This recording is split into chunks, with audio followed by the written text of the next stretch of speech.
Welcome back to the Deep Dive. Today we are tackling something pretty monumental.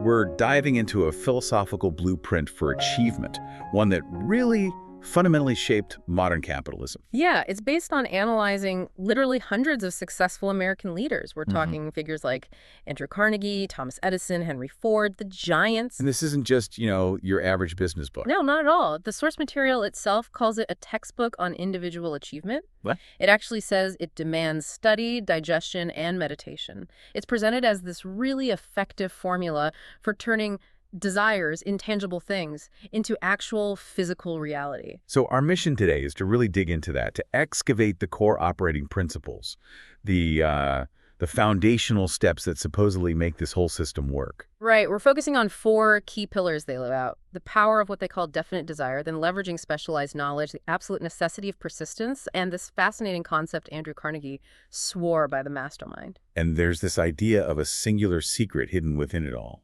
Exactly. The text literally claims this secret will jump from the page and stand boldly before you if you are ready for it, which implies, your readiness, your focus is kind of the final key.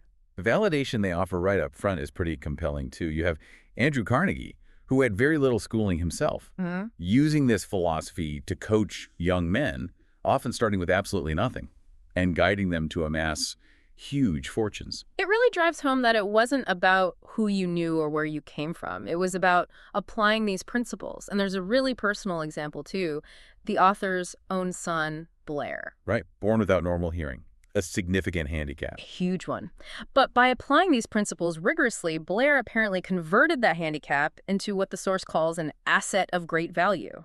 He achieved success way beyond what seemed physically possible. It shows the philosophy supposedly works even against really tough odds. Okay, so let's unpack this blueprint. Where do we start? Yeah. The very beginning, I guess. Well, the philosophy is crystal clear on this. All achievement, everything starts with a burning desire to be and to do. Burning desire.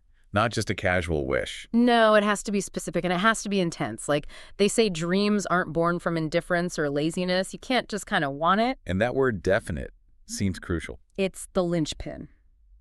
A vague hope like, oh, I wish I were rich. That's useless, according to this. It needs to be a specific goal, a specific amount maybe, tied to a specific date and backed by a specific plan. That definiteness creates the internal heat, the drive. Okay, so the story that really hammers this home is Edwin C. Barnes. Ah, yes. Barnes. His story is incredible. He had this one single, all-consuming obsession. He wanted to be a business associate of Thomas Edison. Not just work for him, but with him. Exactly. And the obstacles were, well, huge. He didn't know Edison personally. He apparently looked like a tramp when he showed up. And he had no money for the train ticket, right? How did he even get there? Yeah. He traveled by blind baggage. Basically, he hitched a ride on a freight train. Illegally. Dangerously. Just to get to Edison's lab in New Jersey. That's commitment. Wow. So he finally shows up. Yeah. What did Edison think? Well, Edison himself said later that Barnes looked like an ordinary tramp, yeah. But there was something in his face, an unmistakable determination. Edison recognized that quality, a man willing to bet everything on one single purpose, he said, is sure to win. So did Edison just hire him as an associate then and there? Oh, no, not at all. Barnes took whatever work he could get, menial stuff, at a nominal wage. He wasn't given the partnership. He was just in the building. But he stuck around. He stuck around. And this is the key part. He was content just being close to his goal. He spent 5 years doing unimportant work with no real encouragement from Edison, just waiting, biding his time. 5 years? Most people would have given up after, 5 weeks? Exactly. But in Barnes's mind, he was already Edison's associate. That desire was so definite, so obsessive, it was like a fixed reality for him. So when the opportunity finally came... Which was what? Edison developed a new office machine, the Ediphone dictating machine.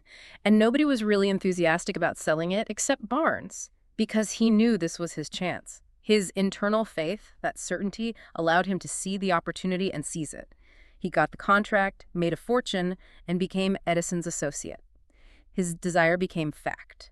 That's an amazing story. It really shows the power of that unwavering focus. And it sets the stage perfectly for the practical steps the philosophy lays out, the 6 steps to riches.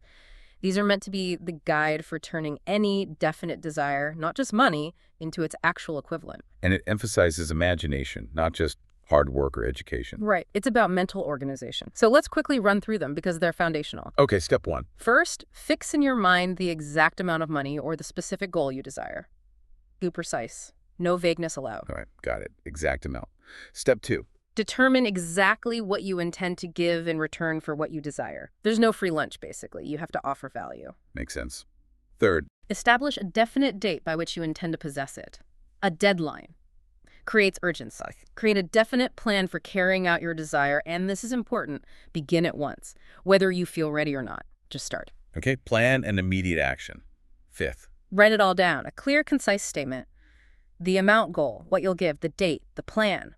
Writing forces clarity. And the 6th step connects to the next big idea, right? Visualization. Exactly. Step 6 is read your written statement aloud twice daily, once before bed, once when you wake up. And here's the absolute key. As you read, you must see and feel yourself already in possession of it. So it's not just reading words. It's about generating that feeling, that white heat of desire they talk about. Precisely. If you can't vividly imagine the riches or the achievement, you won't see them in reality. The imagination has to pave the way. It's an emotional process. Like the poet they quote says, success is all in the state of mind. Sooner or late, the man who wins is the man who thinks he can. It really boils down to belief. #tag2 faith, autosuggestion, and the mind's magnetic power. Which leads us perfectly into the next pillar, faith. And again, we're not talking about just hoping for the best here. No, the text defines faith as a concrete state of mind, an absolute belief. It's not wishful thinking, and it says you need open-mindedness to even develop it. A closed mind can't generate faith or courage. And how do you get this state of mind if you don't naturally have it? Through something called autosuggestion. Right. Autosuggestion is the mechanism. It's about consciously, voluntarily feeding your subconscious mind the beliefs you want it to hold. It's like programming yourself for success. They use a really striking analogy for this, the crime analogy. It's a bit dark, actually. It is, but it's powerful. The idea is when someone first encounters crime, they hate it, right? They abhor it. Sure. But if they're constantly exposed to it, they learn to tolerate it, to endure it. And if they stay in that environment long enough, they might eventually embrace it, become influenced by it. Okay. So how does that relate to faith? The parallel is that the mind takes on the nature of whatever influences dominate it. So if you deliberately, repeatedly suggest to yourself that you possess faith, that you have courage, that you are capable, your mind will eventually accept that as its reality. You're conditioning it. But it's not just about repeating words, is it? There's something about emotion. Crucial point. The subconscious mind, the deep driver of action, apparently only acts on thoughts that are mixed with emotion or feeling. Things like faith, love, even strong desire or sex energy. So plain, dry statements just bounce off. Pretty much, according to this philosophy. They won't penetrate. That's why step 6 of the money-making process wasn't just reading the statement, it was reading it aloud while seeing and feeling yourself already having achieved the goal. You have to inject the emotion. You have to emotionalize the thought. That repetition, combined with feeling, communicates the desire directly to the subconscious in a spirit of absolute faith. It bypasses your conscious doubts.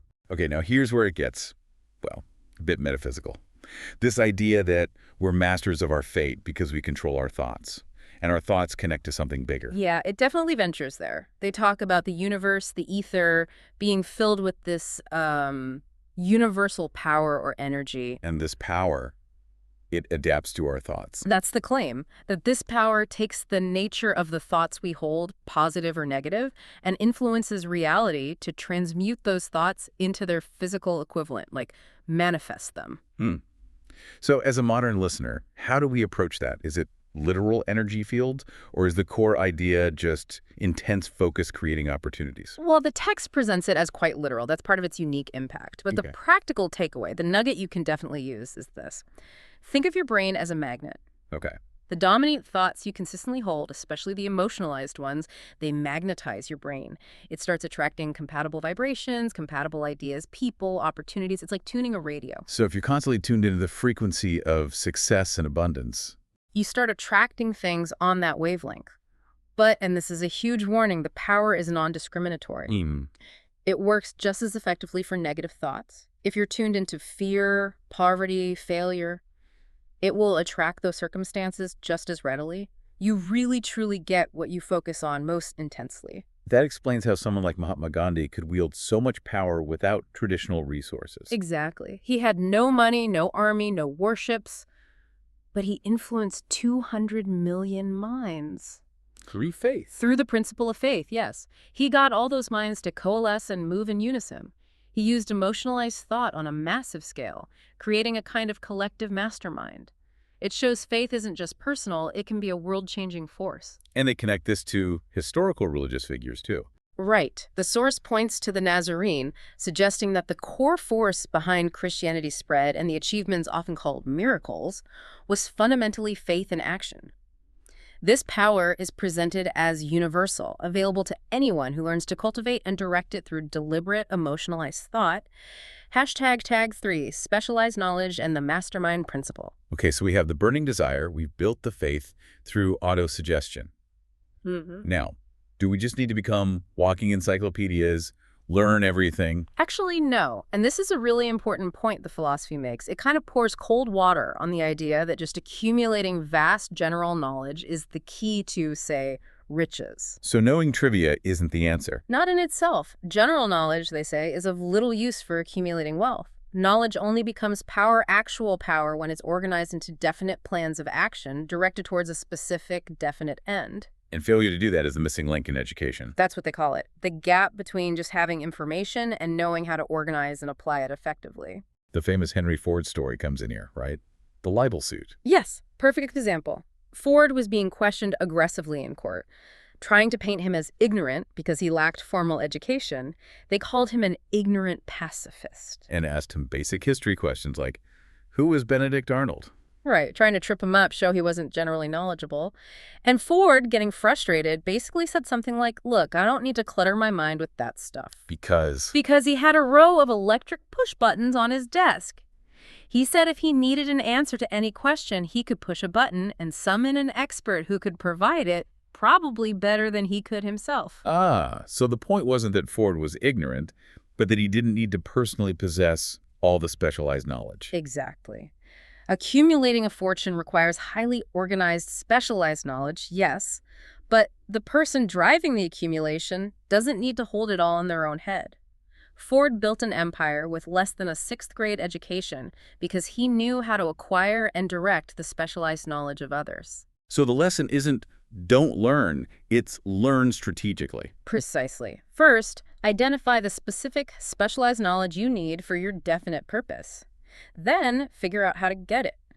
It could be from your own experience, sure, but also through cooperation with others, which leads to the mastermind or universities, libraries, special courses.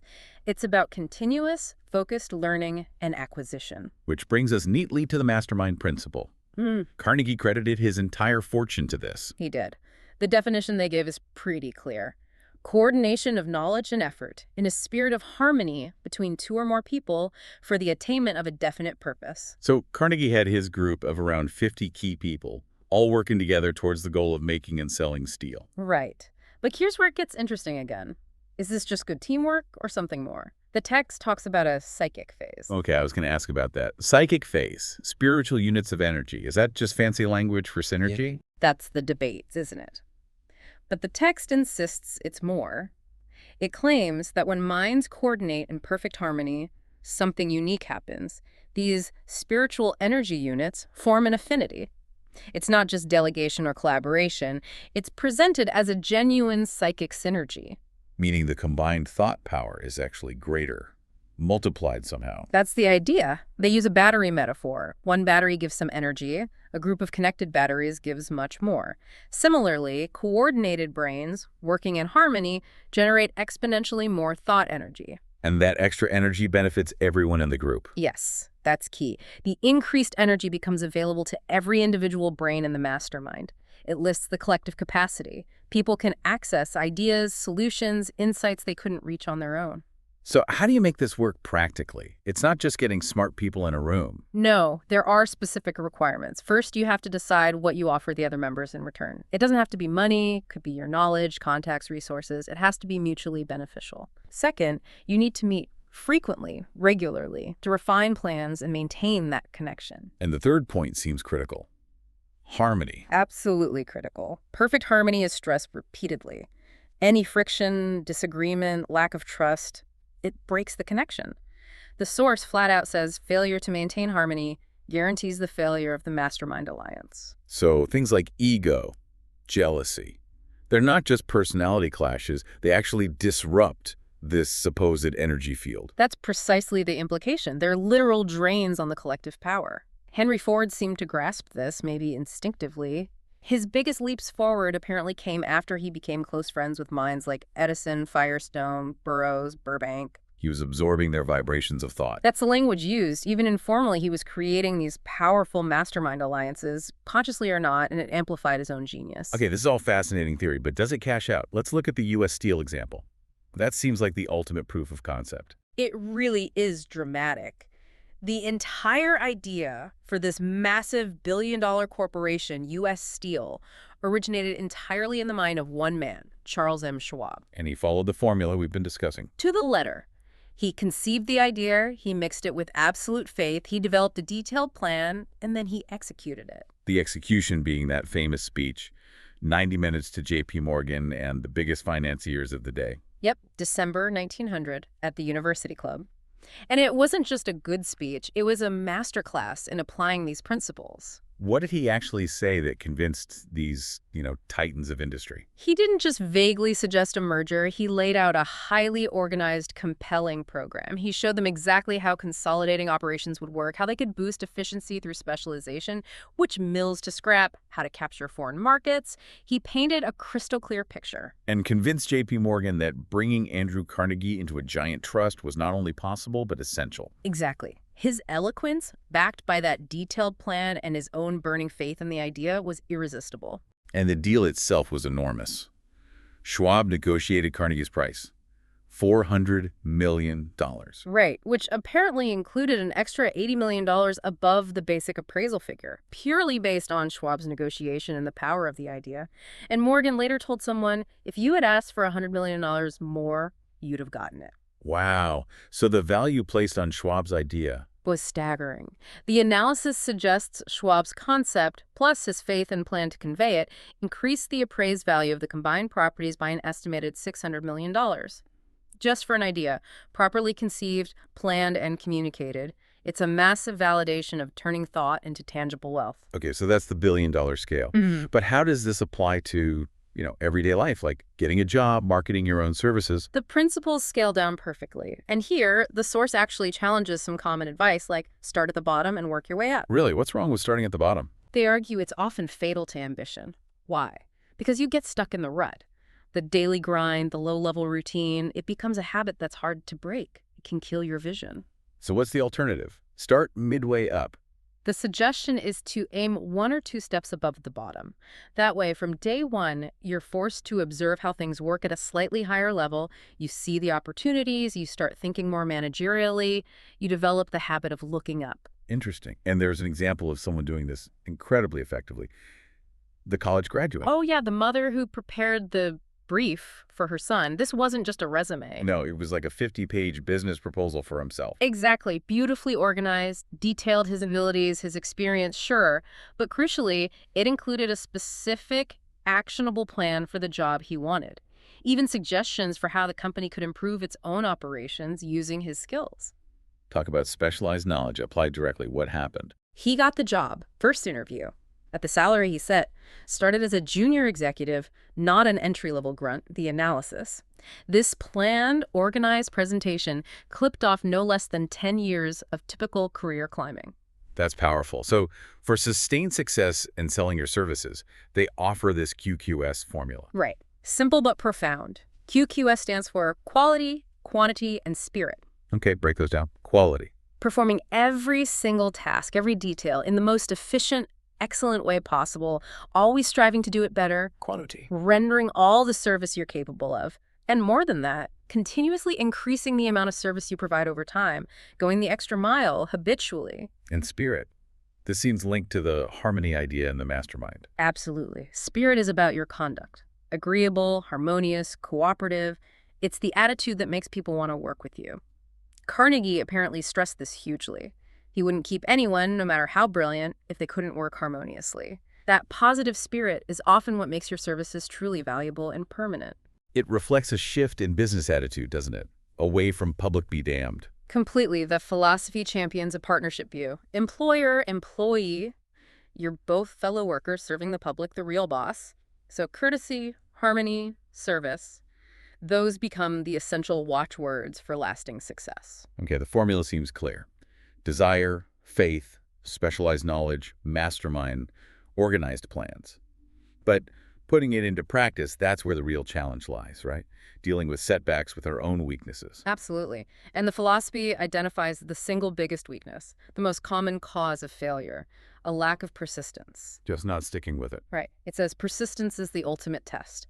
It even suggests this hidden guide, this universal energy, actually tests people through discouragement, through failure. Yeah. Only the ones who refuse to quit, who pick themselves up again and again, actually reach their definite goal. Because weak desires just can't sustain that effort. Exactly. A lukewarm wish won't survive the first major obstacle. Your desire has to be burning hot to fuel the necessary persistence. There are some great examples of this. Fannie Hurst, the writer. Oh, yeah. She came to New York determined to be a writer, received 36 rejection slips, including from major publications like the Saturday Evening Post. 36. Most people would have changed careers long before that. But she didn't. She persisted, eventually broke through, conquered Broadway, made a fortune. Why? Because she simply wouldn't quit. And Kate Smith, the singer. Same story. Sang for years, often without pay, just kept showing up, kept performing, until eventually Broadway basically had to give in, paid her a huge salary because, as someone apparently said, she didn't know when you're whipped. That refusal to accept defeat. So persistence is a state of mind born from that intense desire. Entirely. You strengthen the desire, you automatically strengthen the persistence. Now, the source also lists 30 major causes of failure. It argues failure isn't random bad luck. No, it stems from definite, identifiable causes, and knowing them is crucial for avoiding them. We've touched on lack of purpose and persistence, but there are others worth highlighting. Like what? Well, poor health, for one, often linked to things we can control, like diet, exercise, even negative thinking. If your body, your physical engine isn't running well, your mental power suffers. Makes sense.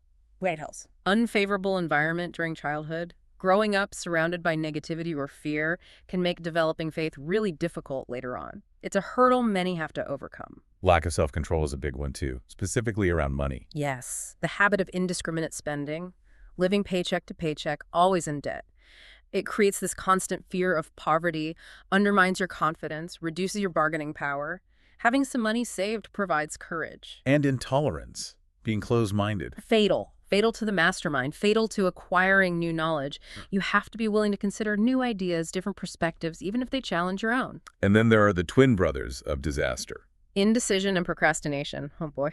Indecision is failing to make choices promptly. Procrastination is putting off action once a decision is made. They often come with a sidekick, excuses. Always. The source is brutal on this. It says these habits must be killed off immediately. They will tie you to failure if you let them. The philosophy demands prompt, firm decisions and immediate action. But often these behaviors, these failures, Yeah. they're symptoms of something deeper, right? These 6 basic fears they talk about. Yeah. The ghosts. Exactly. These fears, if you don't control them, they paralyze your reason, destroy your imagination, kill your enthusiasm. They're the root cause of much failure. The first one, the fear of poverty, is called the most destructive. Yes. It's described as being almost primal, inherited from millennia of humans preying on each other financially. Poverty brings suffering, humiliation. It can make people obsessed with money in unhealthy ways, create inferiority complexes. It's a really tough one to master. Then the fear of criticism. That seems incredibly common. Almost universal, they say, and absolutely deadly to achievement because it crushes initiative. Think about it. People conforming in how they dress, the cars they drive, afraid to stand out, or worse, afraid to set high goals because, well, what will people say? Yeah, worrying about judgment stops so many people from even starting. It forces people to suppress their unique talents, their genius, just to fit in and avoid potential criticism. Next is the fear of ill health. This leads to hypochondria. Often, yes, imaginary illness. Worry, stress, fear itself. They actually break down the body's resistance. The source notes a physician estimated 75% of people seeking medical help are suffering from conditions brought on or aggravated by fear and worry. And the cure is often mental, like that story of the young man cured by a nurse's hoax. Right. She basically faked a romantic interest to shift his mental attitude away from despair, and his health improved dramatically. Shows the power of focus. The fear of loss of love, described as the most painful. Yeah, leading to jealousy, suspicion, even breakdown in extreme cases. It destroys harmony, obviously essential for things like the mastermind or any healthy relationship. The text notes social dynamics might make women more susceptible sometimes, but the fear itself is damaging for anyone. And the last two relate to mortality, fear of old age. Tied largely to the fear of poverty and old age, losing independence, and also, interestingly, to fear based on some religious teachings about aging and decline. And finally, the fear of death itself. Which the source attributes heavily to religious fanaticism and the unknowns of where did we come from, where are we going? It suggests scientific understanding is helping to lessen this fear by replacing doctrines of eternal punishment with ideas of eternal change and energy transformation. So all these fears manifest as worry. Pretty much. Worry is defined simply as sustained fear caused by indecision. So the antidote to worry isn't just positive thinking, it's making a decision. Exactly. The habit of prompt and from decision-making cuts off worry at the root. They use that stark example of the man facing execution. He was calm because he'd made a final decision. Right. He decided to accept his fate in good spirit. Once that decision was made, the worry, the fear, vanished. He found peace. The point being, if decision can bring peace in the face of death, it can certainly help you stop passively accepting circumstances you don't want in life. Make a decision, make a plan, and act. So after exploring desire, faith, knowledge, harmony, persistence, and overcoming fear, it all circles back to one fundamental thing. Which is? The one thing man has absolute control over, his thoughts. This is called his divine prerogative. Divine prerogative, meaning it's our inherent right, our unique power as humans to choose what we think about. Exactly. And the implication is huge. If you fail to exercise this control, if you let your thoughts run wild or be dictated by external factors, then you ultimately control nothing else in your life. Doesn't matter how smart or capable you are otherwise. The danger, then, is leaving your mental doors unlocked, letting anything wander in. Precisely. Our minds are constantly bombarded by thought impulses from others, news, opinions, negativity, doubts from friends or family. The source calls these tramp thoughts. Tramp thoughts. Yeah. Like mental vagrants. Yeah. And if your mind is just open, passive, these negative influences, these stray thoughts, can lodge themselves in there and actually start shaping your destiny just as much as your own intentional thoughts. Constant vigilance is required. So successful people actively filter this. Absolutely. Think of F.W. Wilworth. Everyone told him a 5 and 10 cent store wouldn't work. He succeeded because he exercised his right to keep those negative suggestions out of his mind. And Henry Ford, same thing. Ignoring the naysayers who said cheap, reliable cars were impossible. Exactly. He had a mind and he controlled it rigidly. He shut out the chorus of negativity and focused only on his definite purpose. This level of mind control, this intense focus, does it lead to something beyond just logical planning? The sixth sense. Yes, that's presented as the apex of the entire philosophy, the sixth sense, or creative imagination. This is described as the part of the subconscious mind that acts like a receiving set. Receiving what? Ideas, plans, solutions. They flash into the mind, fully formed, what we might call hunches or inspirations. This is supposedly the point where our individual, finite mind makes contact with the universal mind, or infinite intelligence. It's where genius happens. Can you just hear any of that about that? Not directly, no. Huh. The source is clear. It's subtle. You can't really describe it fully to someone who hasn't mastered the earlier principles, the desire, the faith, the organized planning, the persistence. But it can be cultivated through practice, through using the principles consistently, through learning to trust that still small voice within, and also through deliberate stimulation. Stimulation. Like what? This is where the idea of transmuting energy comes in, isn't it? Yeah. Specifically sex energy. Yes, it's one of the more, shall we say, provocative parts of the text. It suggests that the creative imagination, the sixth sense, can be significantly stimulated by learning to transmute the powerful emotion of sex into creative effort. So it's not about suppressing it, but redirecting it. Exactly. The analysis presented is that many highly successful individuals, particularly men in that era's context, had strong drives, but had learned the art of channeling that intense energy away from purely physical expression into their work, their creative pursuits. And this is why they suggest people seldom achieve great success before age 40, because they haven't learned this transmutation. That's the hypothesis offered, that younger people tend to dissipate this powerful energy before learning how to harness it, convert it into the calmer, sustained focus needed for major achievement.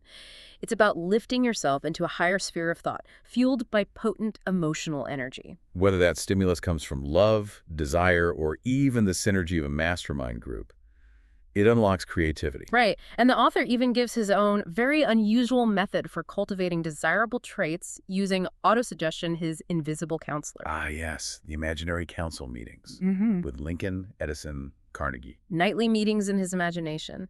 He'd address them aloud, asking to acquire specific qualities from each: Lincoln's persistence, Edison's faith, Carnegie's organization. That's intense visualization. It's autosuggestion raised to an art form. A deliberate, vivid mental exercise designed to impress upon his own subconscious the character traits of the people he admired most. He even said they became so real they developed distinct personalities in his mind. It was about actively rebuilding his own character. #outro. Wow. Okay, so we have covered a lot of ground here. We've gone through this whole philosophical blueprint. And the core message seems to be that achievement, whether it's riches or anything else, isn't about luck. No, definitely not. It's presented as a response to definite demands based on applying specific principles methodically. That burning, definite desire has to be the starting point. Then you mix it with faith, real gut-level belief, fueled by emotion. Right, and you back it with specialized knowledge organized into concrete plans. Leveraging the power of others through a harmonious mastermind group is key. And underpinning it all, persistence. That absolute refusal to quit when things get tough. Because just knowing this stuff, having the ability, it's never enough on its own. The real price, the cost of influencing your subconscious and making reality bend to your will, is everlasting persistence. You can't dabble. Which brings us to our final thought for you, the listener, to chew on. The source material insists your brain is both broadcasting and receiving thought vibrations, like a two-way radio connected to this universal ether. So if you accept that you are the master of your own mind, the question becomes, what thoughts, what definite impulses are you deliberately choosing to cultivate and broadcast, starting right now? And maybe just as important, what negative tramp thoughts, fears about money, criticism, health, indecision are you going to consciously decide to shut out completely, starting today? To clear the airwaves, essentially, so your definite chief aim has a clear path. The control, the source says, and therefore the destiny that follows. It's absolutely yours.